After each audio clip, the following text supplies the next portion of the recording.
Do you want to unlock the secrets of manifestation and start living the life you've always desired? Well, you have clicked on the right video. Today I'm going to teach you how to easily ignore your current reality and manifest anything you desire. And trust me, it's not as hard as you might think. I'll explain how to use this technique step by step and manifest your desires effortlessly. This is a technique that Neville Goddard used himself to manifest his biggest desire. So watch this video till the end, and if you are new to this channel, make sure to subscribe and press the bell icon for more videos. So let's get started. In his books and lectures, Neville Goddard emphasizes the importance of ignoring the physical world when manifesting your desires. This means that you should turn your back on what you see in front of you and focus solely on what you want to create. External circumstances, no matter how dire they may seem, do not matter in the manifestation process. Let me give you an example. Let's say you're drowning in debt and feel like there's no way out. If you focus on your current financial situation and dwell on how hopeless it is, you'll only attract more of the same.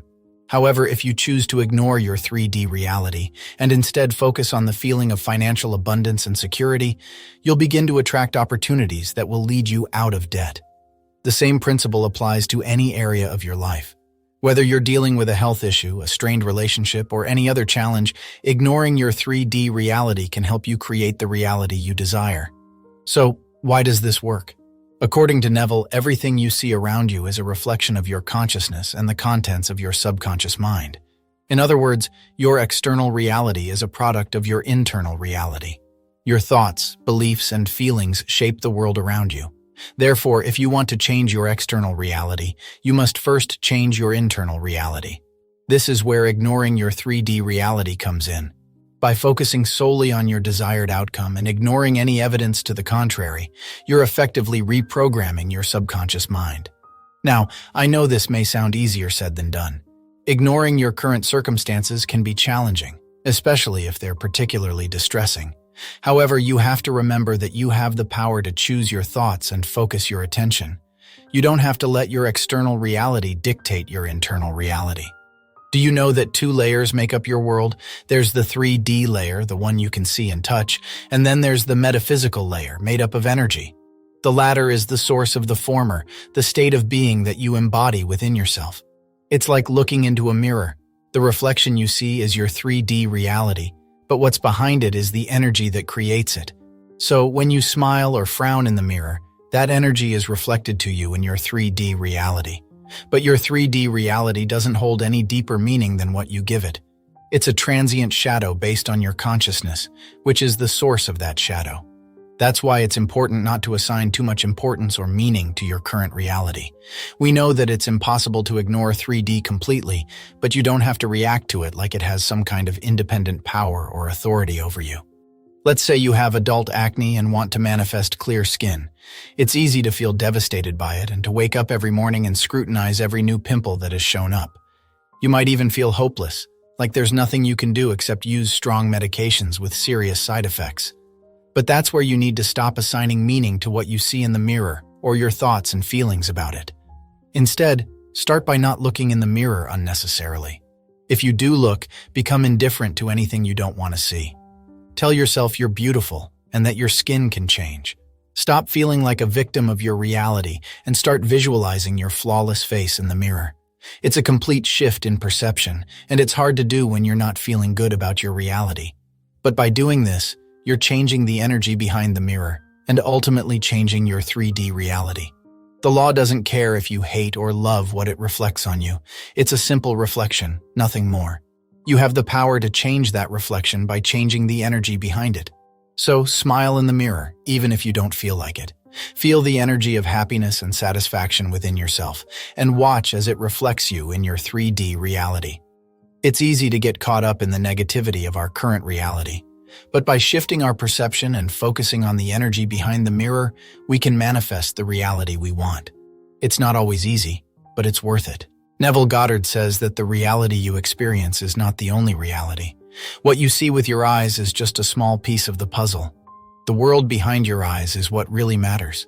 Everything you experience is filtered through your own perceptions and beliefs. Your brain processes the information it receives from your senses and then creates a picture of reality that is unique to you. Your reality is just one of many possible realities. There are other versions of you out there, living in different realities and experiencing different things. You only experience the reality you are conscious of. Your consciousness is what creates your reality. What you think, feel, and believe shapes the world around you. And the more you focus on your imagination and your inner world, the more real it becomes. It might seem a bit daunting at first, especially if you are new to this concept. But there are simple techniques you can use to shift your focus and start experiencing the world behind your eyes. Meditation is one such technique. By meditating, you can anchor within yourself the truth that your consciousness is what creates reality. You can begin to see your imagination as the true reality and your 3D world as a transient shadow. And as you let go of anxiety, fear, and intimidation, you'll start to realize that your 3D reality has no power over you. You are the one who has authority over your reality, and you can take that authority back at any time. Of course, this takes some practice. You'll need to let go of the old version of yourself and embrace a new, more empowered version.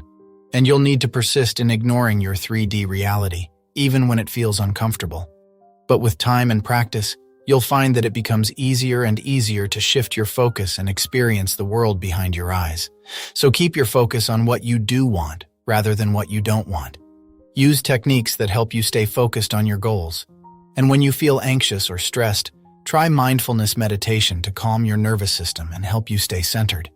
Another important aspect of this process is to stop checking your 3D reality to see if your manifestation has arrived yet. Instead, focus on enjoying your new reality in your imagination. Don't complain or talk about why it hasn't manifested yet. Simply feel it, as if it's already here. It might sound like a bit of self-delusion, but remember that your consciousness is what creates reality. By shifting your focus and embracing the world behind your eyes, you can create a new, more empowered reality for yourself. And the more you practice these techniques, the more real they will become. Let me tell a story from Neville's life that exemplifies this. Neville Goddard believed in the power of imagination and how it could help us manifest our deepest desires. He learned this lesson through a personal experience that he shared in one of his lectures. Neville was born into a large farming family in Barbados in 1905. He had 10 siblings and left the island for the U.S. in 1922 to pursue his dream of becoming a dancer and actor. In the early 1930s, he was living in New York City during the Great Depression. It was a tough time for him because very few people had money to go see a show, and as an out-of-work dancer and actor, he was struggling to make ends meet. Around this time, he met an Ethiopian Jewish rabbi named Abdullah, who taught him about the law of assumption. Neville was fascinated by this concept, which explained that we can create our reality by assuming that our desires have already been fulfilled. In December 1933, Neville had a burning desire to return home to Barbados for Christmas. However, he had no money for the trip, and he was barely surviving because he had no job. He mentioned this to Abdullah, who gave him a powerful instruction. "You are in Barbados." At first, Neville thought Abdullah's response was absurd. He was in New York City, surrounded by towering buildings, honking cars, and cold winter air. How could he possibly be in Barbados? But Abdullah encouraged him to imagine himself in Barbados, sleeping as if he were there, listening to the sounds of the island, seeing the little houses, and smelling the tropical scent. Neville tried to follow Abdullah's advice and imagined himself in Barbados every night before going to sleep. However, as November passed, he became increasingly anxious because he had seen no movement in his manifestation. The last boat that would sail from New York to Barbados was leaving on December 6th, and it seemed like his dream of returning home was slipping away. He went to Abdullah's house to discuss the matter, but Abdullah refused to talk about it. He said that Neville was already in Barbados, and if he was faithful to this assumption, it was impossible to discuss the how. Neville continued to fall asleep as if he were in Barbados, even though it seemed like nothing was happening. Then, on December 4th, Neville received a letter from his brother Victor, who wanted to bring the family together for Christmas for the first time. Neville had a big family with siblings of varying ages, and they had never been together for Christmas since one of the older ones had left before one of the younger ones was born. Victor knew that Neville had no money or job, so he sent him $50 for clothes and a first-class ticket to Barbados. Neville was ecstatic and went to the airline to collect his ticket. However, when he arrived, he was told that only third-class seats were available. He would have to sleep in the third class and use the facilities of the first class. Although Neville was still happy that his brother had sent him the money, he was disappointed that he couldn't travel first class. He went to see Abdullah and told him what had happened. Abdullah's response surprised Neville. "Who told you that you went to Barbados in third class?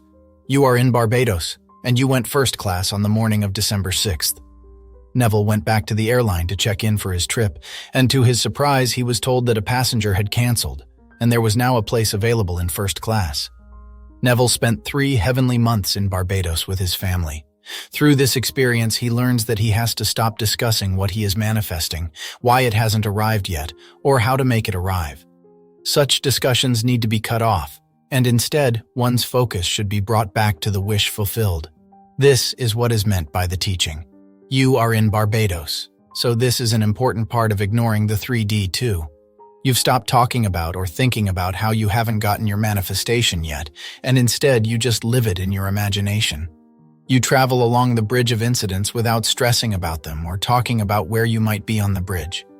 Abdullah's teaching to Neville is a perfect example of the power of manifestation and how it can come true when we wholeheartedly believe in it.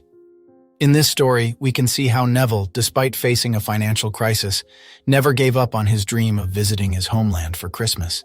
He followed Abdullah's teaching and started living in the state of already being in Barbados, feeling its tropical atmosphere and smelling its aroma, even though he was physically present in New York City. It was this unshakable faith in the law of assumption that ultimately brought Neville his heart's desire. By completely immersing himself in his imagination and living in his wish-fulfilled state, Neville's consciousness aligned with his desire, and the universe conspired to bring it to him in the most unexpected way. I hope you enjoyed this video. See you in the next one.